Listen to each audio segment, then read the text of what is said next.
बोलो अम्बे मात की जय।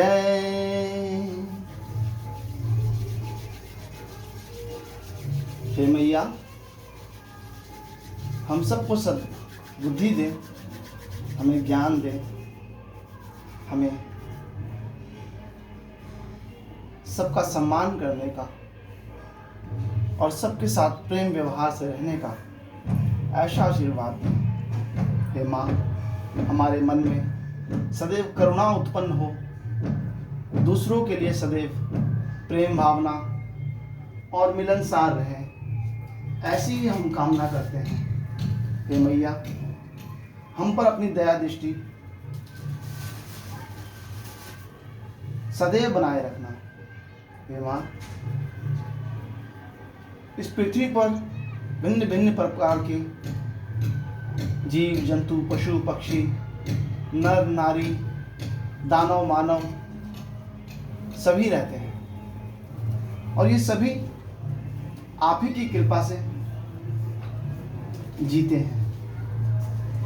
इन्हें सब कुछ आपके ही आशीर्वाद से प्राप्त होता है। जो भी कुछ हमें मिला है माँ, वो सब और सब आपकी ही दी हुई है।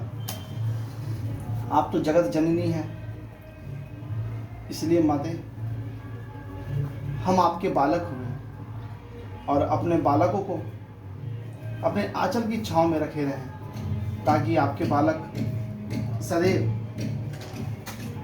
गलत काम व्यवहार और हीन भावनाओं से बचे रहें।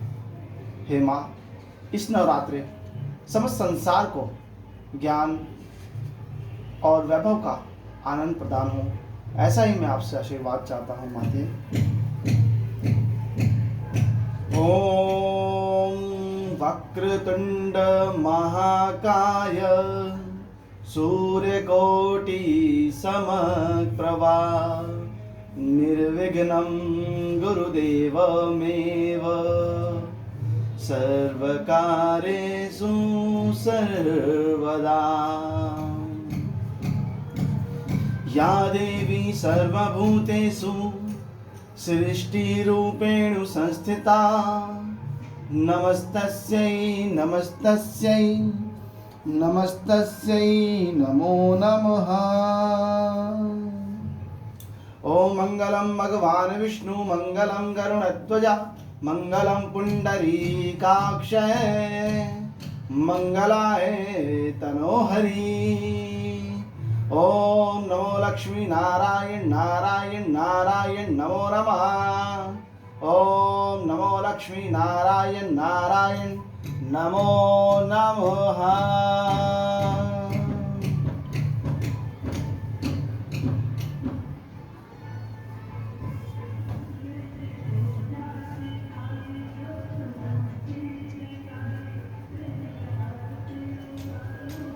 हे माँ,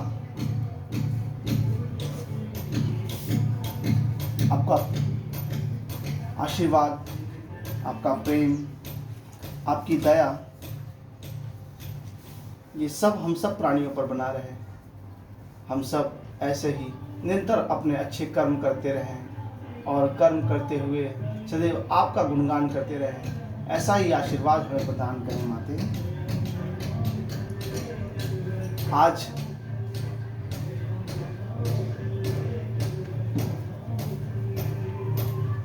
नवरात्रे के तीसरे दिवस हम सब मिलकर मैया का जयकारा लगाएंगे।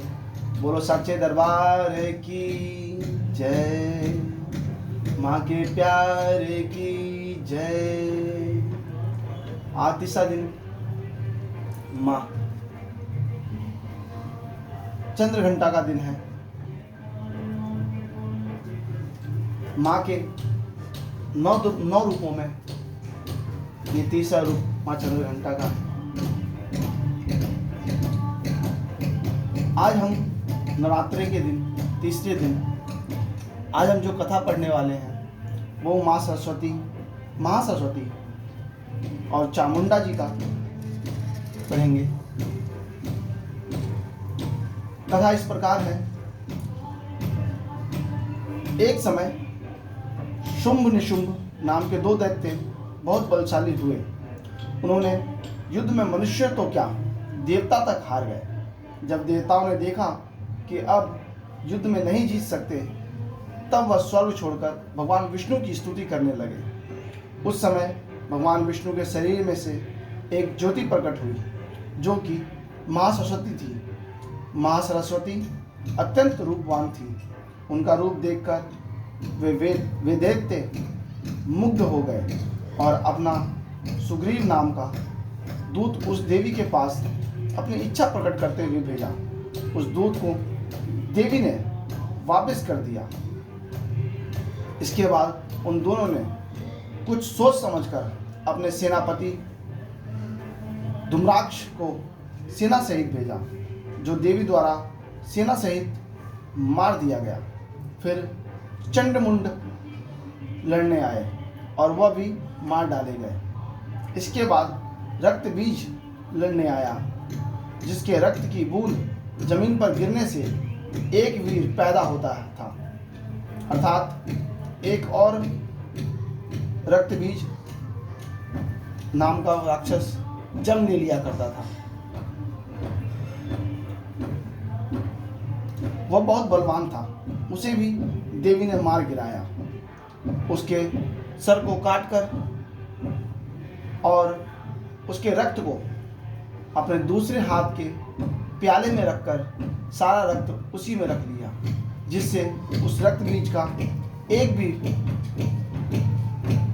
रक्त धरती पर न गिरा, जिससे उसका जन्म न हो सका।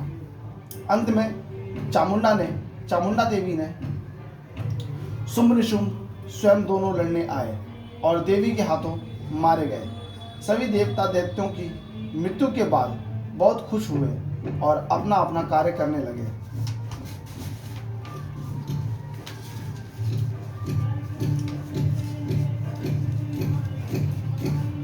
अब हम आगे जानेंगे योग माया देवी के बारे में। जब कंस ने वसुदेव देवकी के 6 पुत्रों का वध कर दिया था और 7वें गर्भ में शेषनाग यानी बलराम जी आए, जो रोहिणी के गर्भ में प्रवेश होकर प्रकट हुए, तब 8वां जन्म श्री कृष्ण जी का हुआ।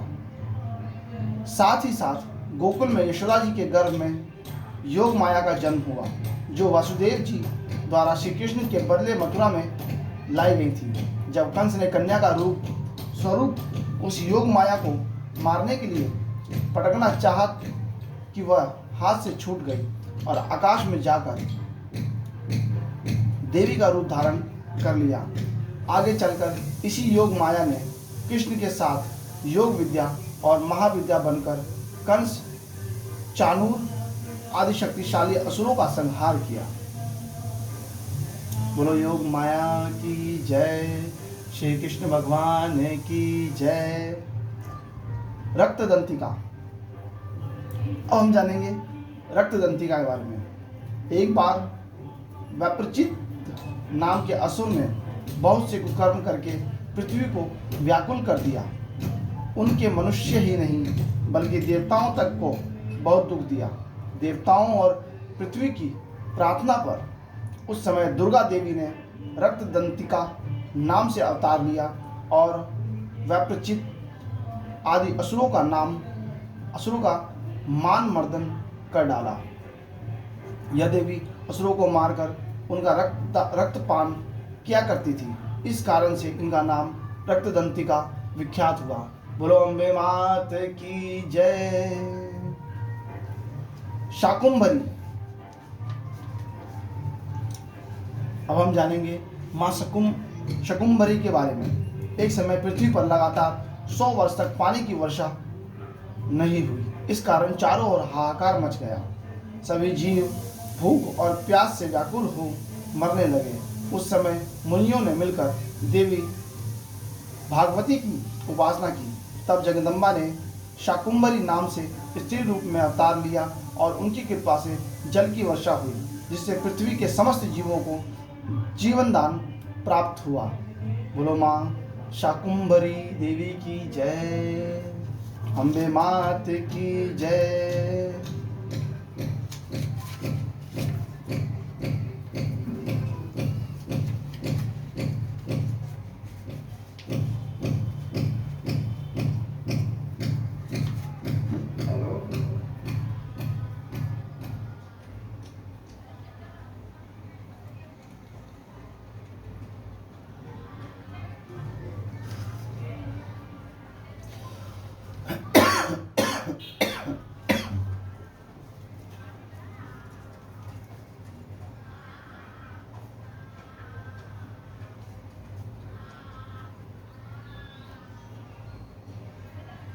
अब हम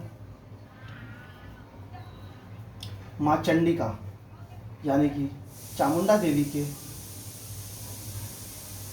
कथा पढ़ेंगे। एक बार पृथ्वी पर चंडमुंड नाम के दो राक्षस पैदा हुए। वे दोनों इतने बलवान थे कि संसार में अपना राज्य फैला लिया और स्वर्ग के देवताओं को हराकर वहां भी अपना अधिकार जमा लिया। इस प्रकार देवता बहुत दुखी हुए और देवी की स्तुति करने लगे।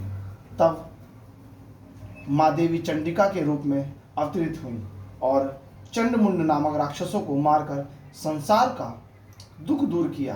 देवताओं का गया हुआ स्वर्ग पुनः उन्हें दिया। इस प्रकार चारों ओर सुख का राज्य छाया। माँ चामुंडा देवी ने माँ चंडिका के नाम से प्रसिद्ध हुई और माँ चंडिका को ही चामुंडा देवी कहा जाता है। बोलो माँ चामुंडा देवी की जय, माँ चंडिका देवी की जय। ओम।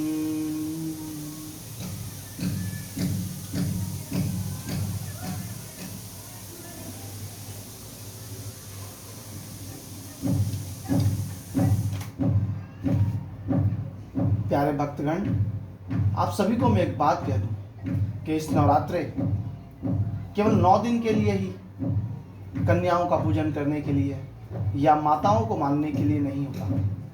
हमारे जीवन में जब तक हमारा जीवन है तब तक के लिए हम अपने जीवन में सदैव स्त्रियों का सम्मान करते रहें और उनकी रक्षा करते रहें।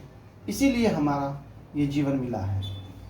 कभी भी किसी भी क्षण आपके सामने किसी भी स्त्री को कोई हानि न पहुंचे, उन्हें तकलीफ ना हो, ऐसा हमें सदैव याद रखना चाहिए। तभी हमारा कल्याण होगा, तभी माँ हमसे प्रसन्न होगी। अगर हम अपने ही घर में अपनी स्त्रियों का सम्मान नहीं करेंगे, अपने ही पड़ोस में अपने ही भाई बंधुओं की बहनों और माताओं का सम्मान नहीं करेंगे, तो हमारा कोई अस्तित्व नहीं। इस संसार में, इस पृथ्वी पर अगर हम अपनी माताओं का, अपनी बहनों का, अपने गुरुओं का सम्मान नहीं करेंगे तो हमारा कोई अस्तित्व नहीं। कोई फिर इसमें नवरात्रि की पूजा करने का विधान नहीं, क्योंकि अगर आपके मन में माँ की बनाई हुई इस संसार में अगर आप नवरात्रि में देवी को पूजते हैं तो उन्हीं देवी के रूप में इस संसार में जितनी भी औरतें हैं, जितनी भी महिलाएं हैं, वो समस्त भगवान का ही रूप है, माँ का ही रूप है, देवी का ही रूप है।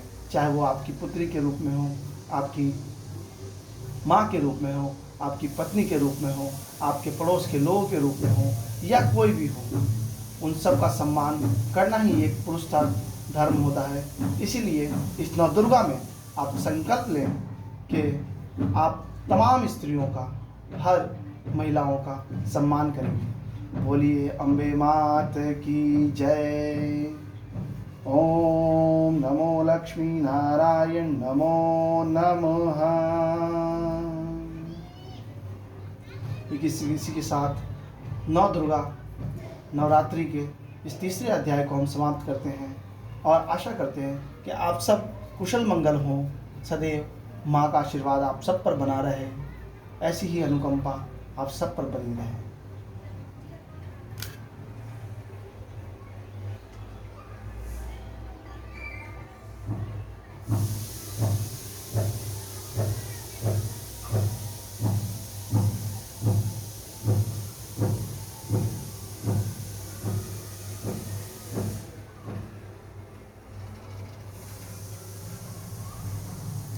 बोलो अम्बे मात की जय।